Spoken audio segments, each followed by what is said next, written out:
ಏನಿಲ್ಲ ಸರ್, ಒಂದು 2 ವರ್ಷದ ಹಿಂದೆ ನಮ್ಮ ಹಳೆ ತಿರ್ಕೊಂಡ, ಏನೋ ಹಾರ್ಟ್ ಅಟ್ಯಾಕ್ ಅದು ಒಂದು ಹೋದ ದುಃಖದಾಗ. ಅದೇ ದುಃಖದಾಗ ಅದು ಬಳಗಾಪುರ ನಾವಿದ್ದೆವು. ನಿನ್ನ ಅನಿಲ್ ರಾಠೋಡ್ದು ಮರ್ಡರ್ ಆಗ್ಯದ.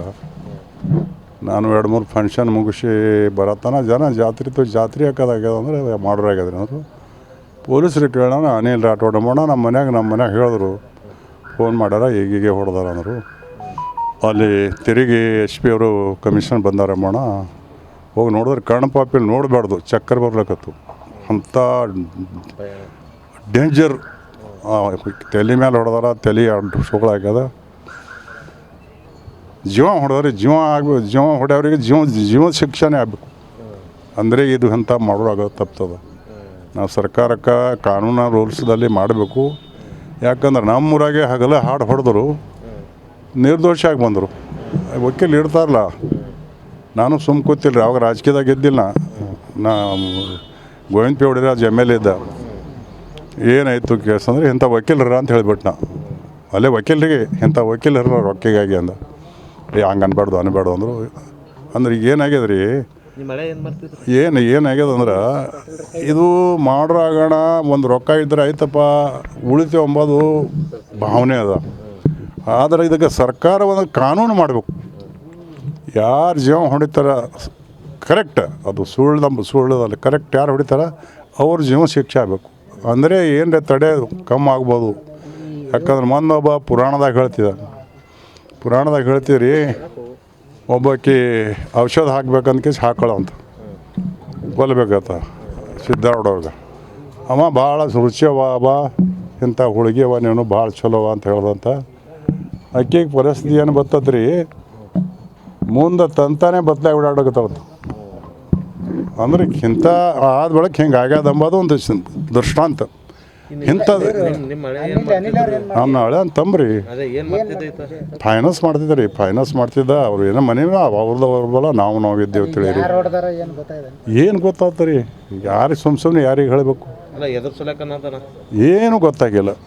ಈಗ ಅವರು ಮನೆಗೆ ಫ್ಯಾಮಿಲಿ ಅವ್ರಿಗೂ ಏನು ಗೊತ್ತು ಪಾಪ. ಈಗ ಫೈನಾನ್ಸ್ದಾಗ ಒಂದು ಕೂಡ್ತಾನದು ಬಂದಾನಂತ, ಬರೀ ಫೋನ್ ಮಾಡಿ ಕರೆದಾರತ್ತ. ಸಿಗ್ತಾರೆ ಅವರು ಫೋನ್ನಾಗ ಅದ ಅಂಥದ್ದು. ಫೋನ್ ಮಾಡಿ ಕರ್ಸ್ಯಾರ್ರಿ. ಅಲ್ಲಿ ಅವನು TV ಕ್ಯಾಮ್ರಾ ಅದಲ್ಲ ಮೊಬೈಲ್ದಾಗ ಅದ ಅಂತ. ಅದು ಪೊಲೀಸರು ಅಂದಾರ ನನಗೆ, ಇದು ನ್ಯಾಯ ಕೊಡ್ತೇವ್ರಿ, ನಮಗೆ ಬಿಡಂಗಿಲ್ಲ, ನೀವು ಚಿಂತೆ ಮಾಡಿಬಿಡ್ರಿ ಅಂತ ಹೇಳ್ಯಾರ. ಆದ್ರೆ ಅಂಥವ್ರಿಗೆ ಏನದ ರೀ, ಹೊಡೆಯೋಣ ಒಂದು ಶಿಕ್ಷೆ ಆಗಬೇಕು, ಜೀವದ ಶಿಕ್ಷೆ ಒಂದು ಆಗಬೇಕು. ಇದ್ರೆ ಹೊಡೆಯೋದು ಕಾನೂನು ಮಾಡಬೇಕು, ನನ್ನ ಅಭಿಪ್ರಾಯ ಇರೋದು. ಯಾಕಂದ್ರೆ ಏನು ಗೊತ್ತೇ ಆಗಿಲ್ಲ ರೀ ನಮ್ಗೆ. ಅದು ಏನು ಗೊತ್ತಾಗಿಲ್ಲ. ನಾಳೆ ಪೊಲೀಸ್ ಎನ್ಕ್ವೈರಿ ಮಾಡೋದ್ ಬಳಕೆ ಹೊರಗೆ ಬರ್ಬೇಕು.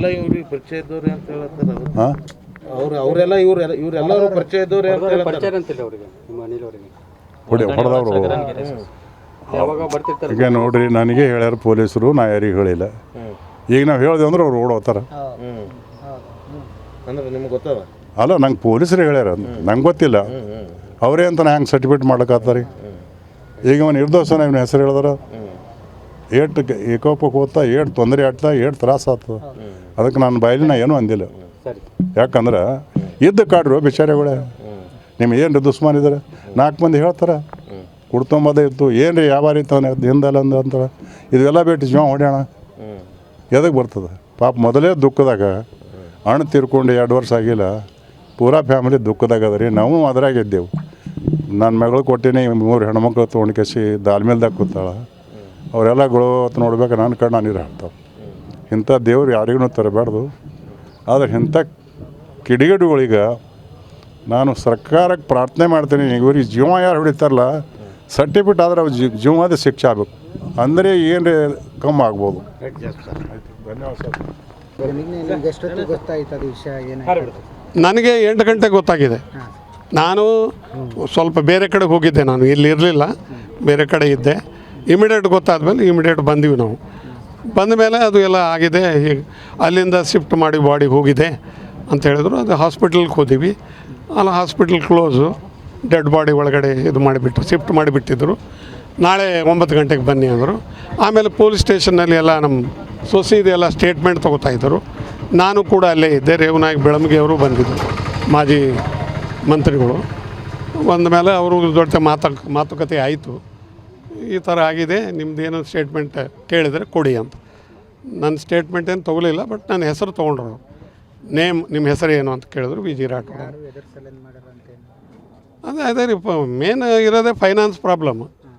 ಫೈನಾನ್ಸ್ ಲೋನ್ ಕೊಡ್ತಾರೆ ಅವರು. ನಮ್ಮ ಮಗ ಲೋನ್ ಕೊಡ್ತಾಯಿದ್ದ, ರೀಪೇಮೆಂಟ್ ಮಾಡಂದು ಏನಾದ್ರು ಹೇಳಬೇಕಾಗ್ತದೆ. ರೀಪೇಮೆಂಟ್ ಮಾಡಂದಾಗೆ ಈ ರೀತಿ ಮಾಡಿದ್ದಾರೆ ಅವರು, ಮನಸ್ಸಿನಲ್ಲಿ ಇಟ್ಕೊಂಡು. ಸ್ವಲ್ಪ ಏನೋ ಹೆವಿ ಅಮೌಂಟ್ ತೊಗೊಂಡಾರ ಅವರು. ಹಿಂದೆ ತೊಗೊಂಡ ಮೇಲೆ ಅದನ್ನು ರೀಪೇಮೆಂಟ್ ಮಾಡಲಿಕ್ಕೆ ಅವ್ರು ರೆಡಿ ಇಲ್ಲ.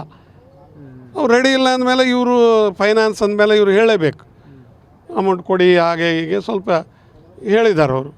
ಅವ್ರಿಗೇನು ಅವ್ರ ಜೊತೆ ಏನೋ ಅಂತ ಪರಿ ಇದು ಮಾಡಿಲ್ಲ ಅವರು.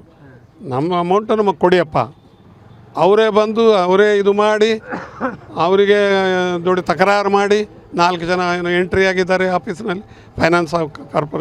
ಫೈನಾನ್ಸ್ ಆಫೀಸ್ ಮಾಡ್ಕೊಂಡಿದ್ದಾರೆ ಅವರು. ಅವರಿಗೆ ಅಲ್ಲಿ ತಕರಾರು ಮಾಡಿ ಅವರಿಗೆ ಹೊಡೆದು ಬಿಟ್ಟರು. ಎಲ್ಲಿ ರೀ, ನಿನ್ನೆ ಹನುಮ ಜಯಂತಿ ಇತ್ತಲ್ಲ, ಯಾರೂ ಇಲ್ಲ. ನನ್ನ ಮಗ ಒಬ್ಬನೇ ಅಲ್ಲಿ. ಅವನು ಯಾವಾಗಲೂ ತನ್ನ ಜೊತೆ ಯಾರನ್ನು ಒಬ್ಬರಿಗೆ ಹೋಗ್ತಿದ್ರು, ಅವ್ರ ಜೊತೆ ಯಾರೂ ಇಲ್ಲ. ಒಬ್ಬರೇ ಹೋಗಿದ್ದಾರೆ, ನೋಡ್ಕೊಂಡಿದ್ದಾರೆ ಅವರು. ಒಬ್ಬನೇ ಇದ್ದಾನೆ, ಪ್ಲ್ಯಾನ್ ಮಾಡಿಕೊಂಡೇ ಬಂದಾರ ಅವರು. ಪ್ಲ್ಯಾನ್ ಮಾಡ್ಕೊಂಡು ಬಂದೇ ಹೊಡೆದದ್ದು. ಈಗ ಇರಲಿಕ್ಕೆ ನನಗೆ 2 ಮಕ್ಕಳಿದ್ದರು, 2 ಹೋದರು. ಒಬ್ಬರಂತೂ ಹಾರ್ಟ್ ಆಯಿತು, ದೊಡ್ಡವ ರೇವನಾಗಿ ಬೆಳಮಗಿ ಮಗಳು ತೊಗೊಂಡಿದ್ವಿ. ಇದು ಹೆಡ್ ಮಾಸ್ಟರ್ ಇದ್ದಾರೆ, ಇವರು ನಮ್ಮ ಆಫೀಸಿನಲ್ಲಿ ಡಿಪೋ ಮ್ಯಾನೇಜರ್ ಇದ್ದರು ಇವರು. ಸೊ ನಾನು ಡಿಸ್ಟ್ರಿಕ್ಟ್ ಮ್ಯಾನೇಜರ್ ಕೇಪ್ಸ್. ಹಾಂ, ಅನುಮಾನ ಇನ್ನೂ ಏನೂ ಗೊತ್ತಾಗ್ತಾ ಇಲ್ಲ. ಈಗ ನಮಗೆ ಅದು ಕ್ಲಿಯರ್ ಆಗಬೇಕು. ಈಗ CCTV ನಲ್ಲಿ ಏನಿದೆ, ಪೊಲೀಸ್ ಆಫೀಸರ್ಸ್ ಎಲ್ಲ ನಾವು ನೋಡ್ತಾ ಇದ್ದೀವಿ, ಎಲ್ಲ ಚೆಕ್ ಮಾಡಿ ಇನ್ವೆಸ್ಟಿಗೇಷನ್ ನಡೀತಾ ಇದೆ. ಇನ್ವೆಸ್ಟಿಗೇಷನ್ ಆದಮೇಲೆ ನಾವು ಹೇಳ್ತೀವಿ ಅಂತ ಹೇಳ್ತಾ ಇದ್ದಾರೆ ಅವರು. ಒಂದು ವೇಳೆ ಅವ್ರ ಕಡೆಯಿಂದ ಏನೋ ನಮಗೆ ಗೊತ್ತಾಯ್ತು ಅಂದರೆ ಅವಾಗ ಹೇಳ್ಬೋದು ನಾವು ಯಾರು ಏನು. ಈಶ್ವರ್ ರಾಠೋಡ್ ಜೊತೆ ಆಗಿದ್ದು ನನಗೆ ಗೊತ್ತೇ ಇಲ್ಲ. ಇದು ನನ್ನ ನಾಲೆಜ್ಗೂ ಬಂದಿಲ್ಲ, ನನಗೇನು ಹೇಳೇ ಇಲ್ಲ. ಇದು ಅದರ ಬಗ್ಗೆ ಏನು ಹೇಳಿಲ್ಲ ಈಶ್ವರ್ ರಾಠೋಡ್ ಬಗ್ಗೆ. ಫೈನಾನ್ಸ್ ಆಮೇಲೆ ಅಡಿಷ್ನಲ್ ಅವರು ಅಡ್ವೊಕೇಟ್, ಕೆಲವೊಂದು ಕೇಸಸ್ ಇರ್ತಾವಲ್ಲ ಅಲ್ಲಿ ಹೋಗಿ ಪ್ರಾಕ್ಟೀಸ್ ಮಾಡ್ತಿದ್ರು. ಅವ್ರಿಗೆ ಮಾಡಿಸಿದೆ ನಾನು, ಅಡ್ವೊಕೇಟ್ ಮಾಡಿಸಿದವ್ರಿಗೆ. 4 ಜನ ಅಂತ ಹೇಳ್ತಾ ಇದ್ದಾರೆ, 4 ಮೆಂಬರ್ಸ್ ಅಂತ. ಇನ್ನು ಇನ್ವೆಸ್ಟಿಗೇಷನ್ ಈಸ್ ಅಂಡರ್. ಇದು ನೋಡೋಣ ಅದು ಏನಾಗುತ್ತೆ ಏನಿಲ್ಲ. ಅದು ಅಲ್ಲಿಂದ ರಿಪೋರ್ಟ್ ಬಂದ ಮೇಲೆ ನೆಕ್ಸ್ಟ್ ಇದು ಮಾಡ್ತೀವಿ. ನಮಗೆ ನಿಮ್ಮ ಇದರಿಂದ ಸೋಷಿಯಲ್ ಮೀಡಿಯಾನವರಿಗೆ ನಂದೇನು ರಿಕ್ವೆಸ್ಟ್ ಅಂದರೆ, ಇದನ್ನು ದಯವಿಟ್ಟು ಗೌರ್ಮೆಂಟ್ ಆ್ಯಂಡ್ ಪೊಲೀಸ್ ಆಫೀಸರ್ ಇದ್ದಾರೆ, ಮಾಡ್ತಾ ಇದ್ದಾರೆ ಅವರು. ಆದರೆ ಇಮಿಡಿಯೇಟಾಗಿ ಇದನ್ನು ಈ ಥರ ಏನು ಆಗಲಾರ್ದಂತೆ, ಗುಲ್ಬರ್ಗದಲ್ಲಿ ಭಯದ ವಾತಾವರಣ ಆಗಿಬಿಡ್ತಿದ್ದು. ಹಗಲು ದರೋಡೆ, ಹಗಲು ಇದು ಮಾಡ್ತಾ ಇರಲ್ಲ, ಹಗಲು ಬಂದು ಹೊಡಿತಾರೆ ಅಂದರೆ ಏನದು? ಏನು ಗೌರ್ಮೆಂಟ್ ಇದೆ ಇಲ್ಲ ಏನದು? ನಮಗೆ ಭಾಳ ತೊಂದರೆ ಆಗ್ತಾಯಿದೆ ಇದರಿಂದ. ಇರ್ಲಿಕ್ಕೆ 2 ಮಕ್ಕಳು ಒಬ್ರಿಗೂ ಕಳ್ಕೊಂಡು ಬಿಟ್ಟೆ, ಅವನ ಮೇಲೆ ಡಿಪೆಂಡ್ ನಾನು. ಹೀಗಾಗಿ ಸ್ವಲ್ಪ ದಯವಿಟ್ಟು ತಾವು ಅದನ್ನು ಗೌರ್ಮೆಂಟು ಮತ್ತು ಇದಕ್ಕೆ ತಂದು ನಮಗೆ ನೀವು ಹೆಲ್ಪ್ ಮಾಡಬೇಕು. ಕೆಲಸ ಮಾಡಿಕೊಂಡು ರಿಟೈರ್ಮೆಂಟ್ ಆಗಿದ್ದು ಅವರು ನಮ್ಮ ಹಳೆಯಾರು ಮಗಳು ಕೊಟ್ಟಿದ್ದೆವು. ಪಾಪ ಅವ್ರಿಗೆ ಬೇರೆ ಏನೈತೆ, ಇದು ಫೈನಾನ್ಸ್ ವ್ಯವಹಾರಲ್ಲಿ ನಡೀತಾ ಇತ್ತು. ಆದರೆ ಅವರು ಹೊರಗೆ ಇಂಥದ್ದು ಯಾವುದು ಚಟನೂ ಇರಲಿಲ್ಲ. ಅವ್ರದ್ದು ಒಂದೇ ಕೆಲಸ, ಮನೆ ಬಿಟ್ಟು ಫೈನಾನ್ಸ್ ಬಿಟ್ಟು ಮನೆ. ಅದು ಆಗ್ತಾಯಿತ್ತು. ಯಾರಿಗೋ ಸಾಲ ಕೊಡೋದು ತಗೊಳ್ಳೋದು ಹೆಂಗೋ ಮಾಡ್ತಾಯಿದ್ರು. ಪಾಪ ಒಂದು ವೀಕ್ ಹಿಂದೆನೇ ನನಗೆ ಮಾತಾಡಿದರು, ಸ್ವಲ್ಪ ಜನದ್ದು ಭಾಳ ಕಣ್ಣೈತೆ ನಮ್ಮ ಮೇಲೆ ಮಾವರ, ಸ್ವಲ್ಪ ನೋಡ್ಕೊಂಡು ಹೋಗಿ ಹಾಗೆ ಹೀಗೆ. ನಾನು ಹೇಳಿದೆ ಅದನ್ನು ಬಿಟ್ಬಿಡಪ್ಪ, ಅಂಥದ್ದು ಏನರೇ ಇತ್ತಂದ್ರೆ ನಮ್ಗೆ ತಿಳಿಸ್ತಾ ಹೋಗಿ ಅಂತ ನಾವು ಮಾತಾಡಿದ್ರು. ಅಂದರೆ ಯಾರ ಬಗ್ಗೆ ಅಂದರೂ ಅದು ಏನಿಲ್ಲ, ಫೈನಾನ್ಸಲ್ಲಿ ನಾವು ಏನು ಕೊಡ್ತಾ ಇದ್ದೆವು, ಅವ್ರದ್ದೇ ಸ್ವಲ್ಪ ನಮ್ಮ ಮೇಲೆ ಕಣ್ಣು ಇದೆ. ಸ್ವಲ್ಪ ಏನರೇ ಬಂದರೂ ಸ್ವಲ್ಪ ನೀವು ಮನೆ ಕಡೆ ನೋಡ್ತಾ ಇರಿ ಅಂತ ಒಂದು ಮಾತು ಹೇಳಿದರು. ಇವ್ರು ತಳದಿಂದ ನಡೀತಾ ಇದೆ, ತಳದಿಂದ ಮಾತಾಡ್ತಾ ಇರ್ತಾರೆ ಅಂಥೇಳಿ ನಾವು ಅಷ್ಟು ತಲೆ ಕೆಡಿಸಿದ್ದೀವಿ. ಏನು ಸರ್ ಏನು ಹೇಳಿಲ್ಲ. ಬಟ್ ನಿನ್ನೆ ಏನೈತೆ, ಎಲ್ಲ ಹನುಮ ಜಯಂತಿ ಒಂದು ಬೇರೆ, ಮತ್ತು ಅಕ್ಕಪಕ್ಕ ಎಲ್ಲ ಅಂಗಡಿ ಮುಚ್ಚಿದ್ದಾರೆ. ಇವರು ಹೋಗಿ ಏನೋ ಅವ್ರು ಕರೆದಿದ್ದಾರೋ ಏನೋ ನಮಗೂ ಅದಷ್ಟು ಐಡಿಯಾ ಇಲ್ಲ. ಹೋಗಿ ಕೂತಿದ್ದಾರಲ್ಲಿ, ಕೂತ ಮೇಲೆ ಮತ್ತು ಆಜು ಯಾರೂ ಇಲ್ಲ. ಆ ಮೂಮೆಂಟಲ್ಲಿ ಬಂದು 4 ಜನ ಏನೋ ಕುಂತ್ಕೊಂಡು ಬಂದು ಏನೋ ಗಲಾಟೆ ಮಾಡಿ ಏನೋ ಇದು ಮಾಡಿಬಿಟ್ಟಿದ್ದಾರೆ. ಅದು ನಮಗೆ ರಾತ್ರಿ 8 ಗಂಟೆಗೆ ಅಲ್ಲಿ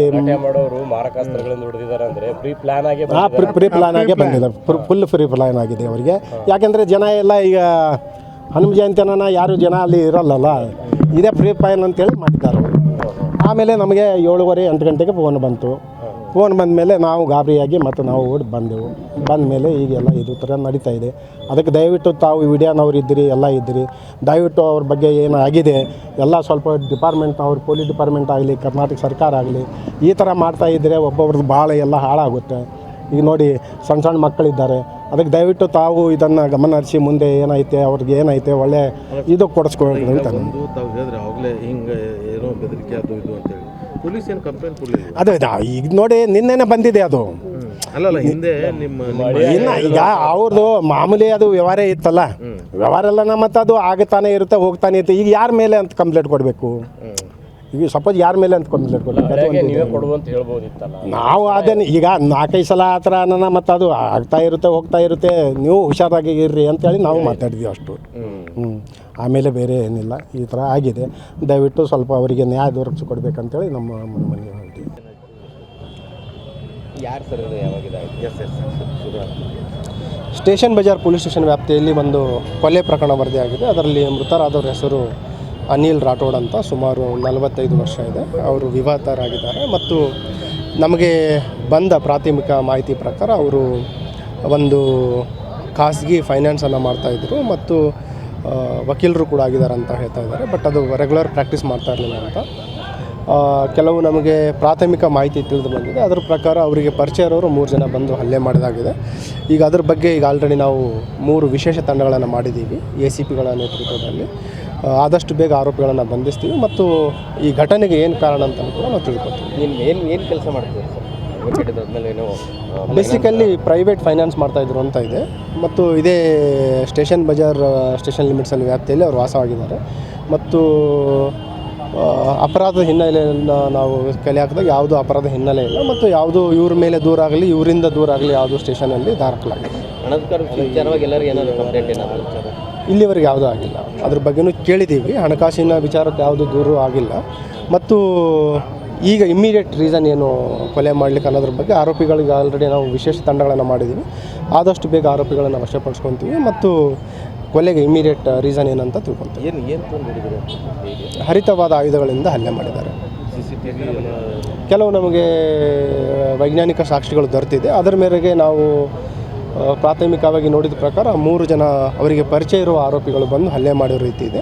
ಆದರೂ ಕೂಡ ಅವರಿಗೆ ಬೇರೆ ಯಾರಾದರೂ ಸಹಕಾರ ನೀಡಿದಾರಾ ಅಥವಾ ಬೇರೆ ಯಾರು ಉದ್ದೇಶ ಇದೆ ಅನ್ನೋದ್ರ ಬಗ್ಗೆನೂ ಕೂಡ ನಾವು ತನಿಖೆಯನ್ನು ಮಾಡ್ತೀವಿ. ರಿಯಲ್ ಎಸ್ಟೇಟ್ ಆ ಥರದ್ದು ಈ ಹಂತದಲ್ಲಿ ಯಾವ ರೀತಿ ಮಾಹಿತಿ ಹೇಳಲಿಕ್ಕಾಗಲ್ಲ. ಆರೋಪಿಗಳ ಒಂದು ಬಂಧನದ ನಂತರ ಅವರ ಒಂದು ವಿಸ್ತೃತವಾದ ವಿಚಾರಣೆಯಿಂದ ಏನೇನು ಕಾರಣ ಇದೆ ಮತ್ತು ಇವರಿಗೆ ಆರೋಪಿಗಳಿಗೆ ಮತ್ತು ಏನು ಮೃತರಾಗಿದ್ದಾರೆ ಅವರಿಗೂ ಕೂಡ ಏನಾದರೂ ಇತ್ತೀಚೆಗೆ ಏನಾದರೂ ಭಿನ್ನಾಭಿಪ್ರಾಯ ಆಗಿತ್ತಾ ಅಥವಾ ಜಗಳ ಆಗಿತ್ತಾ, ಹಣಕಾಸಿನ ವಿಚಾರ ಇದೆ ಅಥವಾ ಎಲ್ಲ ಆಯಾಮಗಳಲ್ಲಿ ನಾವು ತನಿಖೆ ಮಾಡಲಿಕ್ಕೆ ನಿರ್ದೇಶನ ನೀಡಿದ್ದೀವಿ. ಆದಷ್ಟು ಬೇಗ ಆರೋಪಿಗಳನ್ನು ಬಂದಿದೆ. ನಾವು ಆತನ ಆಫೀಸ್ ಹೇಗೆ ಸರ್? ಅವರು ಕಚೇರಿ ಥರ ಕಾಣಿಸ್ತಾ ಇದೆ. ಒಬ್ಬನೇ ಇದ್ನ ಹೇಗೆ? ಘಟನೆ ಆದಾಗ ಒಬ್ಬನೇ ಇದ್ದರು ಕಚೇರಿ.